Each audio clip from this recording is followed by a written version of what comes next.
अगर किसी सवाल में 10% से ज्यादा के डिक्रीमेंट की बात की गई है जी के, तो हमारा ओरिजिनल वाला फॉर्मूला लगेगा, और अगर 10% से कम डिक्रीमेंट हो रहा है तो हमारा सेकेंडरी जो है, हमने जो कम अप्रोक्सीमेशन वाला फॉर्मूला हम लोग यहाँ पर यूज करेंगे। ठीक है।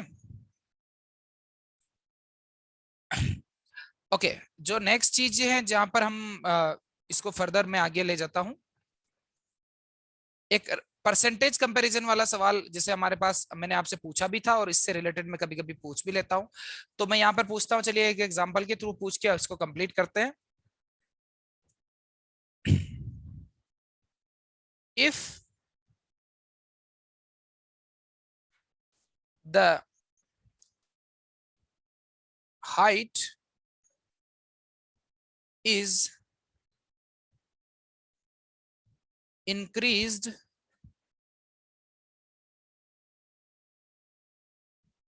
%2 from ground level, then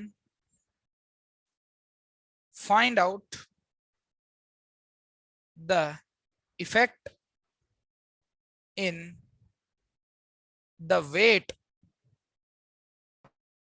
of the object।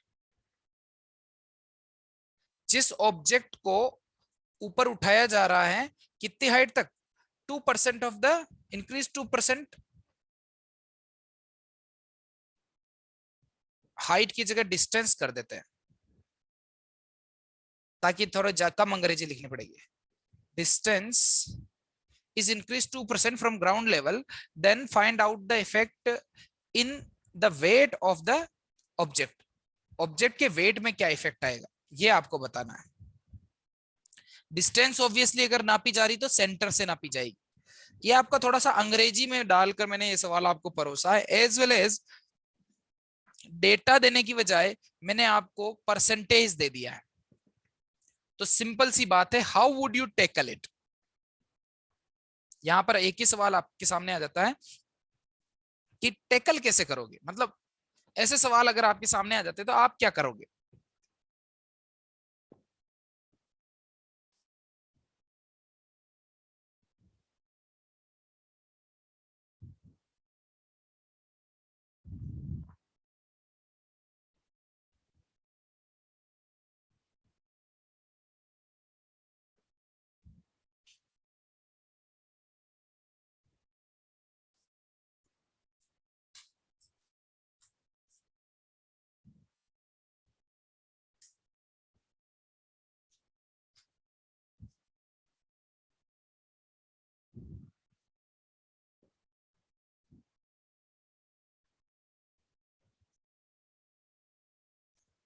उसी रूम में रखिए।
हाँ जी, देख रहे हो आप लोग।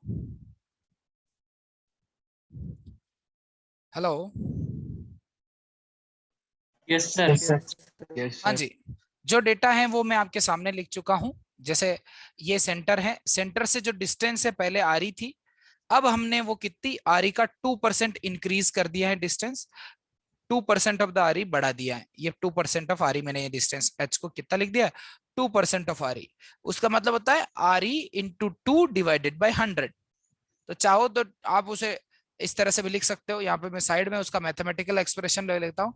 H is 2% of RE is can be, ये जो लिखा है वो भी सही है, और 2% को 1/100 RE लिखूं ये भी बात सही है, इसमें कोई बड़ी बात नहीं। बट जो दोनों ही एक्सप्रेशन से अपना काम हो जाएगा, मैं जानबूझ के परसेंट वाला ही एक्सप्रेशन कॉपी कर रहा हूं यहाँ पर। यहाँ RE से RE कट गया, तो यहाँ पर आप देखो तो G कितना हो गया, G0 माइनस 4% G0। आई बात समझ में? तो अगर H को 2% बढ़ाओगे तो G 4% कम हो जाएगा। मतलब बस ये एक तो आंसर आ गया कि G will be decrease by 4%, या फिर नेट अगर डिक्रीमेंट के बाद टोटल की बात करोगे तो मैं इसे 4% को 4/100 लिख देता हूं G0। इसको आप लिख दोगे G0 इंटू 96/100। मतलब 4% डिक्रीज हो जाएगा, मतलब 96% रह जाएगा।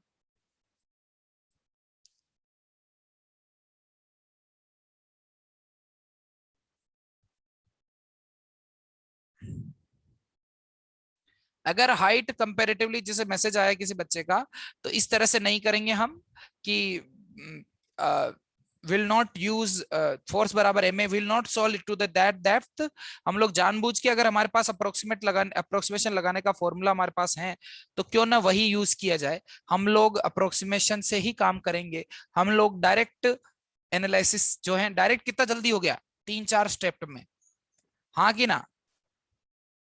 ये नया वाला ही तो चाहिए था हमें, जी डैश। तो जी डैश इज ओरिजिनल का 96%। Can you see it is 96%। 1/100 को 96% बोल सकते हैं। आगे बात समझ में? तो इसके सारे जवाब हो सकते हैं। It will be decrease by 4%, yes. It will be remaining 96/100 times of the original, ये भी ठीक है। The remaining acceleration due to gravity, the acceleration due to gravity will be 96% of the original, ये भी ठीक है। एक ही बात है सब में, बोलो यस और नो।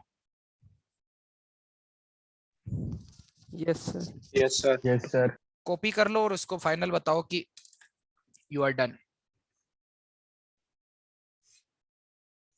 दूसरे तरीके जो आप अपने दिमाग में सोच रहे हो वो यूज नहीं करेंगे, वो अनहेल्दी और हेवी तरीके, उनकी वजह से हमें क्वेश्चंस हेवी लगते हैं। ओके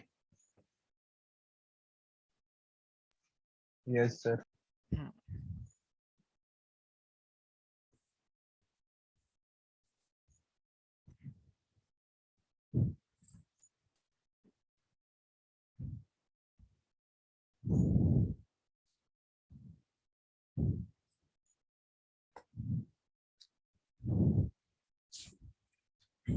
एक सिंपल ओरल सवाल पूछता हूं, देखें। शायद अभी आपको पूछा नहीं मैंने, हालांकि मेरा मन था कि मैं ये सवाल तो पूछ ही सकता हूं टेस्ट में, बट मैंने कहा चलो नहीं पूछ रहे तो एक भी सवाल ग्रेविटेशन से नहीं डाला। बाकी मन था मेरा कि डाल दूं। चलिए, सुनने के लिए तैयार हो क्या आप लोग? Yes.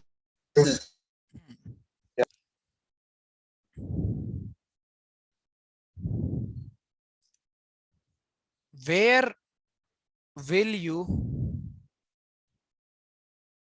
get more sugar if you buy 1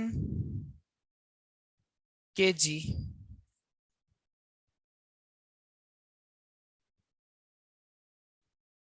through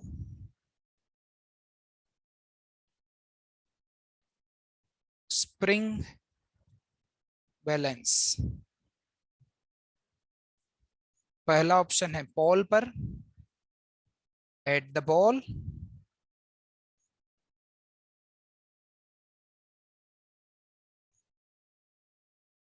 दूसरा है एट द इक्वेटर।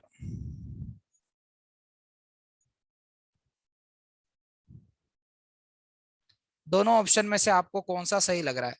कहां पर आपको ज्यादा चीनी मिलेगी, पोल पर कि इक्वेटर पर? अगर आपने 1 किलो चीनी खरीदने के लिए पोल। आप गए थे, पोल पर। पोल पर ज्यादा लग रही है सबको। यस सर, पोल पर ही।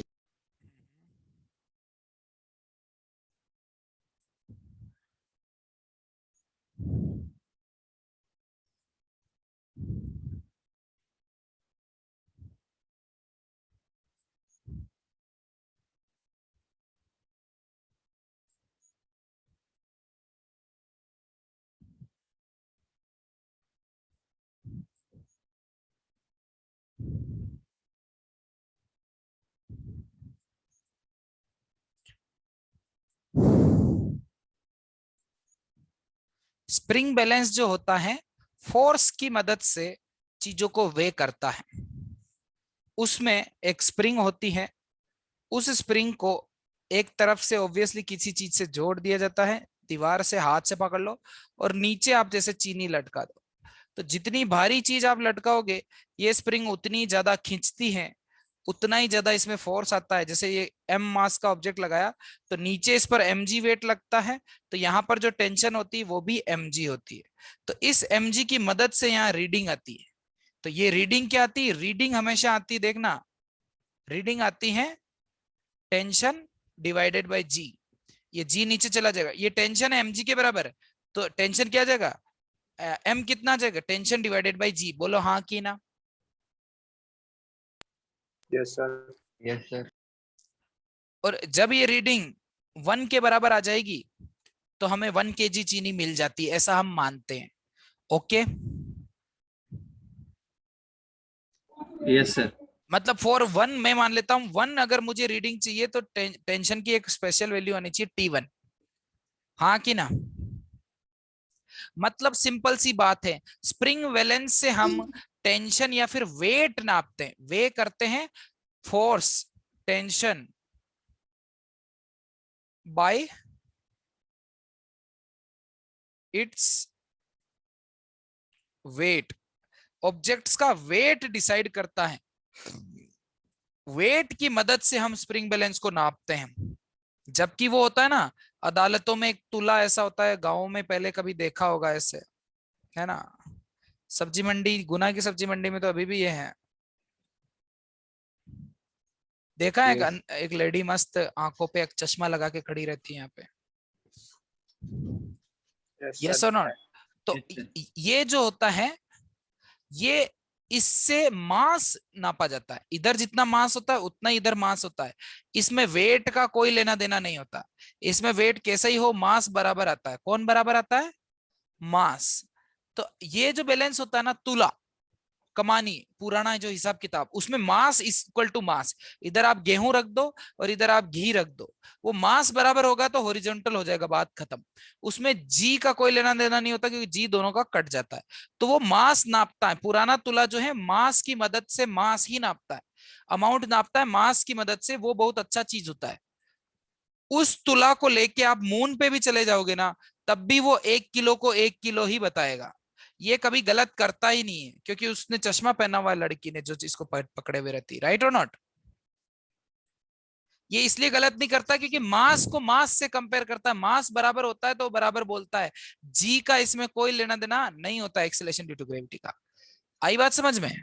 परंतु यदि आप मॉडर्न टूलों की बात करोगे जो सामान्यतः आप देखते हो, ऐसा स्प्रिंग बैलेंस की बात करते हो, या फिर वो डिजिटल वाला एकदम मस्त ऐसा लाल कलर का ये बना होता है 1 2 3 4, जिसपे अपन जाते हैं ऐसे अंगूठे से दबा के देखते हैं कि कितना दबा सकते हैं अपन। हाँ कि ना? हाँ सर। है ना? दबा के देखा हुआ है ना तुम अंगूठे से कितना जोर लगाते हो? मुझे पता है, तुम सबको जानता हूं मैं। तो भैया जो वो दूसरा वाला हिसाब किताब है, वो भले ही स्प्रिंग बैलेंस हो कि वेइंग मशीन हो सिंपल वाली, वो वेट नापती है। क्या नापती है? वेट। और उसमें 10 का डिवाइड कर देती है और बोलती है ये तुम्हारा मास हो गया। 10 का नहीं बोलो तो जी का डिवाइड कर देती है, उसमें तुम्हारा मास हो गया। आई बात समझ में? परंतु ये जो जी होता है यहाँ पर, ये अगर मैं सही बात करूं तो जो कैलिब्रेशन की जाती है मशीन की कि इसमें किस से डिवाइड करना है, तो ये फिक्स होता है कि 9.8 से डिवाइड करूंगा। किससे डिवाइड करती है मशीन? तो हमेशा 9.8 से डिवाइड करती है। उसको थोड़ी पता कि तुम उसको पोल पे ले गए कि इक्वेटर पे ले गए। आई बात समझ में? वो हमेशा जो भी वेट वो नाप रहा है डिवाइडेड बाय 9.8 करेगा और उसी को मास बना देता। आ रही बात समझ में? Yes sir. ठीक है, ये छोटी सी चीज आपको समझ में आनी चाहिए। ये वेइंग मशीन करके एक छोटा सा हिस्सा होता है, एनएलएम में हम पढ़ते हैं, एनएलएम के लास्ट में जब एनएलएम खत्म हो रहा होता है, स्प्रिंग पढ़ लिए होते हैं, तब मैं आपको वेइंग मशीन करके एक जुगाड़ बताता हूं, वो ये है। ठीक है, तो थोड़ा सा उसका इंट्रोडक्शन हमने किया। तो वेट के थ्रू ये ऑब्जेक्ट को नापती है। तो अगर मुझे पोल पर जाना है तो उस पर मेरे को मान लीजिए मास एट पोल, लेट से पोल के लिए m1g1 लिख देता हूं, और इसी तरह इक्वेटर पे जाऊंगा तो भी वही टेंशन आना चाहिए, बस इक्वेटर पे जो आंसर आएगा m2g2 आएगा। कोई दिक्कत? एक पर्टिकुलर टी डैश के लिए, एक पर्टिकुलर टी डैश के लिए बोलता है 1 kg।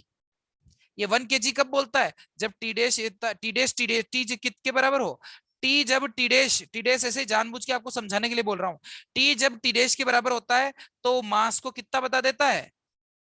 1 kg बता देता है। ये उसकी प्रोग्रामिंग है, ऐसा मान लो तुम। क्या मेरी बात समझे तुम? टी जब टी डैश एक विशेष टेंशन के बराबर होता है, जब इसमें टेंशन एक विशेष टेंशन के बराबर होती है, तो ये मास को कितना बोल देता है? 1 kg। और वो विशेष टेंशन अगर आपको चाहिए एग्जैक्टली, तो आप 1 kg नाप रहे तो 1 इंटू 9.8 होना चाहिए यहाँ पे आंसर, 1 इंटू 9.8। टी जब 1 इंटू 9.8 हो जाता है तो ये बोलता है 1 kg लटका हुआ है। आई बात समझ में? हेलो? Yes sir. अब 1 इंटू 9.8 हमको चाहिए, बट रियल में क्या होता है? अगर मैं पोल पर हूं, चलिए इसे मैं mass at pole and gravity at pole, mass at equator and gravity at equator की बात करता हूं। अगर मैं पोल पर हूं तो पोल और इक्वेटर में क्या डिफरेंस है? रोटेशन का। ये देखिए, अगर मैं पोल पर हूं या इक्वेटर पे कहीं पे भी हूं, तो मेरा यहाँ थीटा से रिलेशनशिप आ रहा है, देखिए ये थीटा से। अगर मैं इक्वेटर पे रहूंगा तो ये थीटा 0 रहेगा। अगर मैं इक्वेटर पे रहूंगा तो ये थीटा 0 रहेगा, कोस थीटा मैक्सिमम रहेगा, तो मैक्सिमम सबट्रैक्शन आएगा। मैक्सिमम सबट्रैक्शन आएगा तो इक्वेटर पे एक्सेलेरेशन मिनिमम आएगा। आई बात समझ में? Yes sir. चलो तो लिख देता हूं इसी चीज को, पुराने डेटा को मैं लेके आ जाता हूं थोड़ा सा आपको समझाने। Mass at pole, gravity at pole. यार ग्रेविटी एट पोल को समझाने के लिए मेरे को एक जगह चाहिए, तो मैं ऐसा करता हूं, इसको क्रॉप करके नीचे ले जाता हूं, ठीक है? पहले मैं ग्रेविटी एट पोल बताता हूं। जी इजकस to ji naught minus omega square R E cos square theta, and cos theta इजकस to 0 eight, या फिर पूरा दोनों का रिलेटिव एनालिसिस करते हैं, ये एट इक्वेटर। इक्वेटर की बात करोगे तो थीटा कितना आएगा? 0। थीटा 0 आएगा तो G naught minus omega square R E cos square theta बन जाएगा 1। कोस थीटा कितना हो जाएगा? 1। तो 1 से मल्टीप्लाई होने के बाद कोई चीज चेंज होती नहीं है, चलिए ठीक है। जबकि अगर मैं एट पोल की बात करूं, पोल पर, तो पोल पर थीटा कितना होता है? 90 डिग्री। थीटा कहां से नापा है? इक्वेटर से नापा है। क्या आपको 90 डिग्री दिख रहा है पोल पर? ये देखिए, ये पोल है, ये देखिए यहाँ पर थीटा कितना आएगा? 90 डिग्री। कहां से नाप रहे हैं? इस लाइन से। आ रही बात समझ में सबको? हेलो? Yes sir. चलिए। अरे इतने मैसेज मत करो भाई, मैं मैसेज नहीं देख पाता। पोल पर बात की जाए तो पोल पर एंगल 90 डिग्री होगा, कोस 90 जो हो जाता है वो हो जाता है 0, तो ये सबट्रैक्शन वाला पार्ट उड़ जाएगा। इक्वेटर पे ये आता है और पोल पर जी आता है, जी नॉट। पोल पर जो जो हमारा जी है वो मैक्सिमम आता है, और इक्वेटर पे जो हमारा जी है वो मिनिमम आता है, मिनिमम। और किसका इफेक्ट दे रहे हैं? केवल रोटेशन का देख रहे हैं, ये मैक्सिमम है। अब मैं यहां पर वो दूसरी वाली चीज पेस्ट कर देता हूं कि हमें तो विशेष टी नापना है, और विशेष टी जो उल्टा फुल्टा लिख दिया ना, देखिए यहां पर, इसमें तो इक्वेटर, इधर इक्वेटर का एनालिसिस, इक्वेटर, और इधर पोल, पोल, पोल। अब देखिए यहां पर जब मैं बात करूंगा मास की, तो मास एट पोल ऑफ 1 के, जिसको भी मैंने 1 kg माना है उसका रियल आंसर आएगा 9.8 डिवाइडेड बाय जी पोल। अब देखिए जी पोल जो है, यहां से सबको समझ में आ रहा है G at pole is less than 9.8। ये आपको समझ में आ रहा है? इसको मैं लिख देता हूं, G at pole is less than 9.8। ये समझ में आया क्या आपको? क्योंकि इसमें से कुछ माइनस हो रहा है, बट इक्वेटर पे ऐसा नहीं है। G at, oh sorry sorry sorry, उल्टा रख दिया। G at equator is less than, ये इधर इक्वेटर वाला एनालिसिस है। पोल पर ऐसा नहीं, पोल पर जी जो है, G at pole is 9.8 direct. क्या ये बात समझ में आ गई आपको?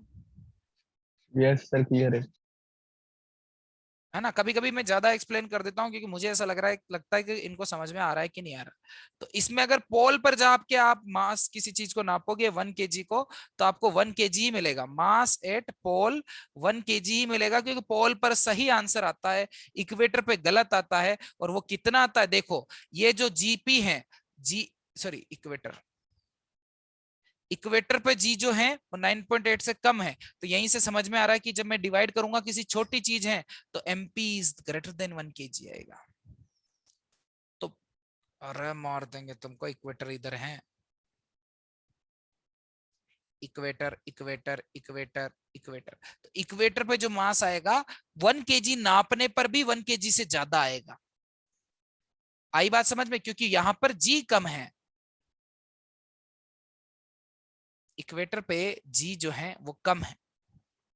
जानबूझ के जो सॉल्यूशन है एकदम पूरा धाप के लिखाया है, कारण है कुछ, ताकि आप पूरी चीजें समझ पाओ। चलो मैं पढ़ता हूं, देखिए क्या मैसेजेस आए हैं।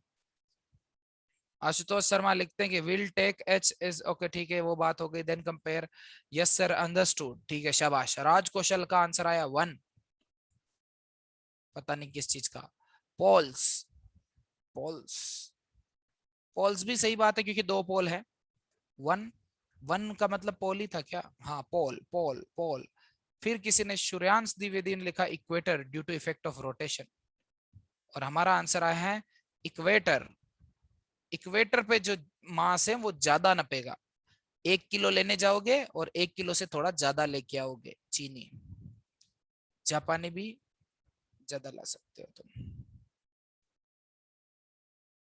ठीक है, बताइए कि आपने यहाँ तक कॉपी कर लिया हो, तो हम इस चीज को सम अप करते हैं, नेक्स्ट चीज शुरू करते हैं।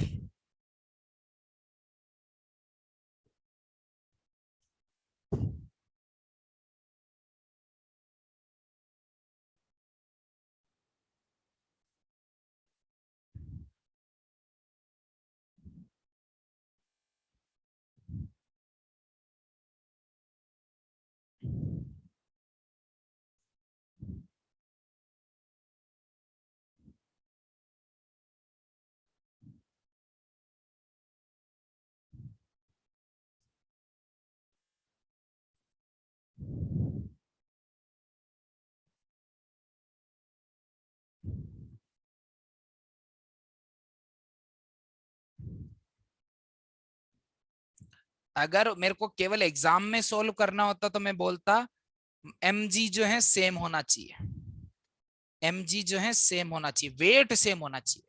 मास इक्वेटर पे, जी इक्वेटर पे, मास पोल पे, वेट सेम आएगा। वेट कितना है? 1 kg के बराबर। 1 kg की शक्कर का वेट जितना होता है वेट, क्यों? क्योंकि हम वेट नाप रहे हैं, ये मशीनें वेट नापती है। तुला जो होता है ना, वो ताकड़ी जिसे बोलते हैं, तराजू जिसे बोलते हैं, वो मास नापता बेचारा, बट हम उसको यूज ही नहीं करते। वेट सेम होगा, तो जिसका जी ज्यादा उसका एम कम, सिंपल सी बात है। तो जिसका जी ज्यादा उसका एम कम, जिसका जी कम उसका एम ज्यादा, सिंपल सी बात है। समझे? एग्जाम में तो मैं इतनी सी बात से सोल्व कर दूंगा कि दोनों का वेट बराबर होगा, ऑब्जेक्ट का वेट तो सेम होगा, बट किसी जगह अपने को ज्यादा मास मिलेगा, किसी जगह हमको कम मास मिलेगा। प्लीज एक बार दिमाग से पूछ लें कि क्या आप मास और वेट को सेम चीज मानते हो कि अलग अलग चीज मानते हो? ये m जो है वो मास है और mg जो है वो वेट है, ठीक है? यस तो एग्जाम में तो मैं ऐसे सर। कर देता कि सर पोल पे जी कम होता है, सॉरी पोल पे जी ज्यादा होता है, वहां मास कम मिलेगा, और इक्वेटर पे जी कम होता है, वहां मास ज्यादा मिलेगा, क्योंकि इन दोनों का प्रोडक्ट हमें वेट जो है बराबर करना है। किसके बराबर? 1 kg के बराबर करना है, तो जो 9.8 न्यूटन था उसके बराबर। क्योंकि मशीन को तो 9.8 के हिसाब से आंसर लिखना है, उसको थोड़ी पता है कि क्या सही हो रहा है क्या गलत हो रहा है, मशीन को कुछ भी नहीं पता। आगे बात समझ में, जहां मास जहां जी ज्यादा होता है वहां अगर सेम वेट करना है तो मास ज्यादा लेना पड़ता है, जी कम मास ज्यादा, जी ज्यादा मास कम। आगे बात समझ में, इसको भी लिख लेना एग्जाम यस में सर। आपको ऐसे करना है।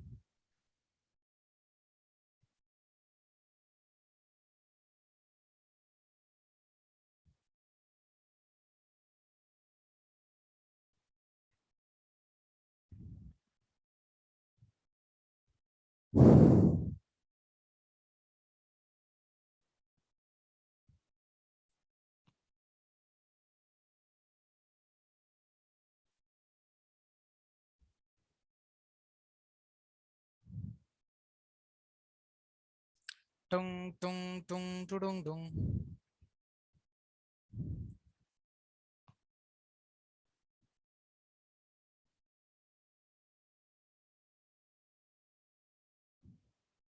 इस इक्वेशन से ये इक्वेशन बन सकती कि नहीं बन सकती,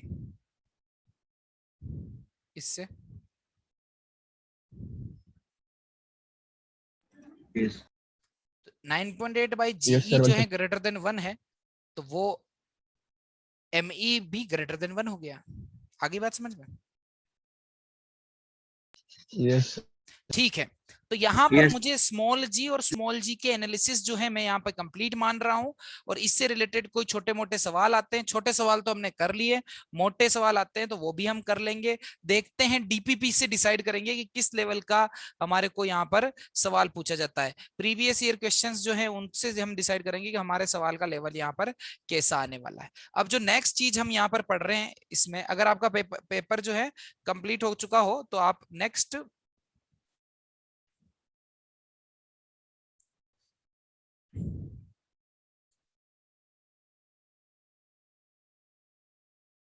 चीज जो है मोशन का, अभी एक ऑफिस से मैसेज आ गया उसको पढ़ने लग गया था, सॉरी।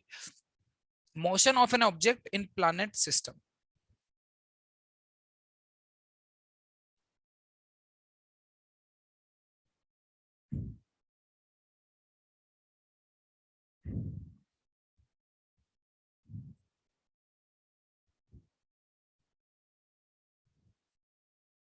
अगर किसी प्लैनेट के आसपास कोई ऑब्जेक्ट जो है वो घूम रहा है, तो घूम रहा है, चल रहा है, गिर रहा है, कूद रहा है, टकरा रहा है, कुछ भी हो रहा है, तो उसका जो एनालिसिस होगा वो हम किस तरह से करेंगे वो हम पहले से देख चुके हैं। मैं आपको बस कंपैरिजन बता रहा हूं, पहले भी हमने ऐसा किया था, आज भी हम ऐसा कर रहे हैं। ऐसा लग रहा है तन्नू वेड्स मन्नू 2 का डायलॉग है, तो बट वो है नहीं। तो पिछले चैप्टर में जब इलेक्ट्रोस्टैटिक्स में हमने पढ़ा था, तो फील्ड की वजह से मैंने आपको बताया था कि जब भी फील्ड फोर्सेस होते हैं तो सारे फील्ड फोर्सेस कंजर्वेटिव नेचर के होते हैं। कंजर्वेटिव नेचर के होते हैं तो जो एनर्जी होती है पोटेंशियल एनर्जी के रूप में कंजर्व हो जाती है, तो जो भी वर्क डन होता है पोटेंशियल एनर्जी के रूप में कन्वर्ट कंजर्व हो जाता है। तो पोटेंशियल एनर्जी और काइनेटिक एनर्जी और पोटेंशियल एनर्जी का जो सम होता है टोटल, वो सेव हो जाता है। जो मैकेनिकल एनर्जी है वो अनचेंज रहती है। तो सबसे पहला पॉइंट ये मैं यहाँ बता रहा हूँ कि क्योंकि अगर कोई एक्सटर्नल फोर्स नहीं रहा, केवल प्लैनेट का ही इफेक्ट है, तो मैकेनिकल एनर्जी जो है, मैकेनिकल एनर्जी ऑफ ऑब्जेक्ट जो है, जिसका मतलब होता है kinetic energy plus potential energy, potential energy का सिंबल यू है, उसको कर देंगे कांस्टेंट। क्या कर देंगे? कांस्टेंट। पहले भी किया था, अभी भी कर रहे हैं, ठीक है। दूसरा जो है, प्लैनेट के सेंटर के अबाउट एंगुलर मोमेंटम कंजर्व कर देंगे। Angular momentum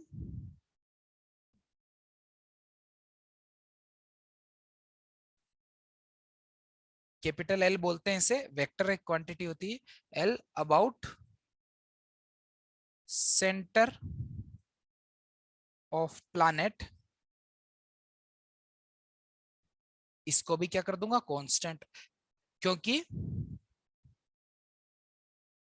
torque about centre जो देखते हैं, टॉर्क अबाउट सेंटर हमेशा देखोगे, देखो मैं वापस याद दिला देता हूं अगर भूल गए हो तो।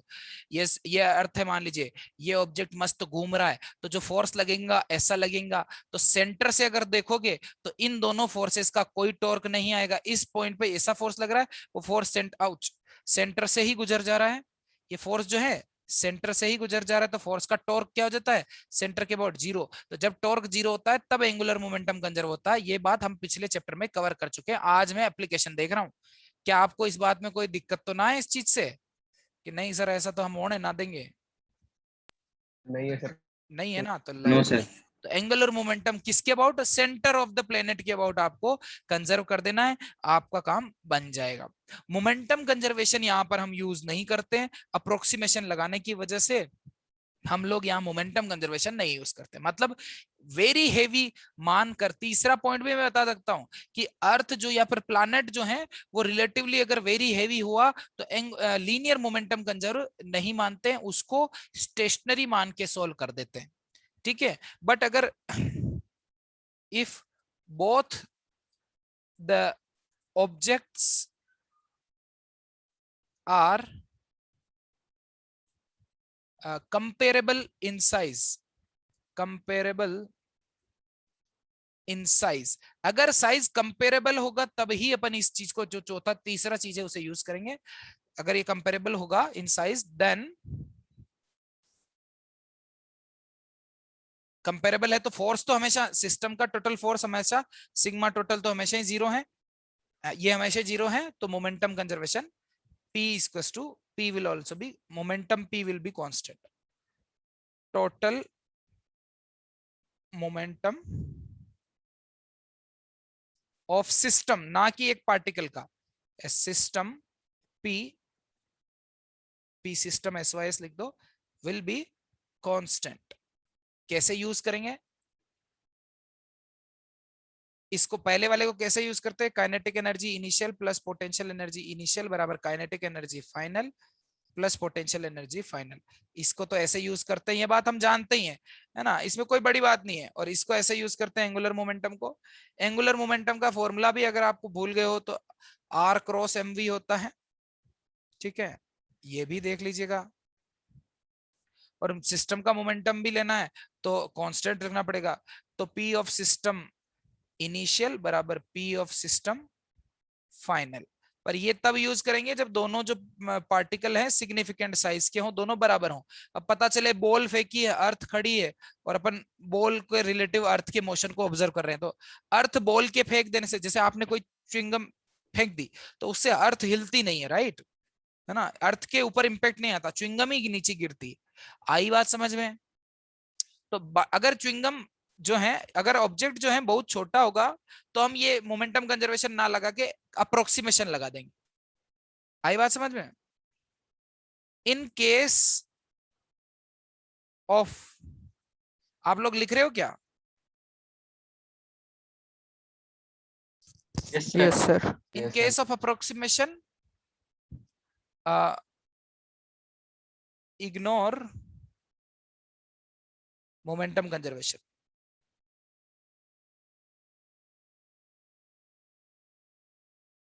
ओके, ये छोटी सी चीज जो मैं साइड में लिख रहा हूं ना, एकदम छोटी सी है पर बड़ा धमाका करती है। यहां पर मैंने केवल आपको इंट्रोड्यूस कराया पिछली बात से, ये बात हम पहले भी देख चुके हैं और एक बेसिक है। ये तीनों ही फॉर्मूला हमने पहले भी देखे थे, लगभग ऐसे ही दिख रहे थे उस दिन भी, पर उस दिन मैंने थोड़ा एक्सप्लेन भी थोड़ा ज्यादा किया था क्योंकि वो दिन पहला था और आज दूसरा दिन है, इस वजह से, दूसरा मतलब हम पहले ही चैप्टर में इसको कवर करके आ चुके हैं, तो इन सब चीजों के इंट्रोडक्शन में उतना भारी समय बर्बाद करने की जरूरत मेरे हिसाब से नहीं है। और फिर भी अगर आपको महसूस होता है कुछ तो आप मेरे को मैसेज कर दीजिए, और कल जो आपने मैसेज किए थे मैं उनके जवाब दूंगा। आप निश्चिंत रहिए, थोड़ा मुझे मतलब फुर्सत में आने दीजिए। ओके, अगर किसी का डाउट है तो डाउट क्लियर होगा। चिल,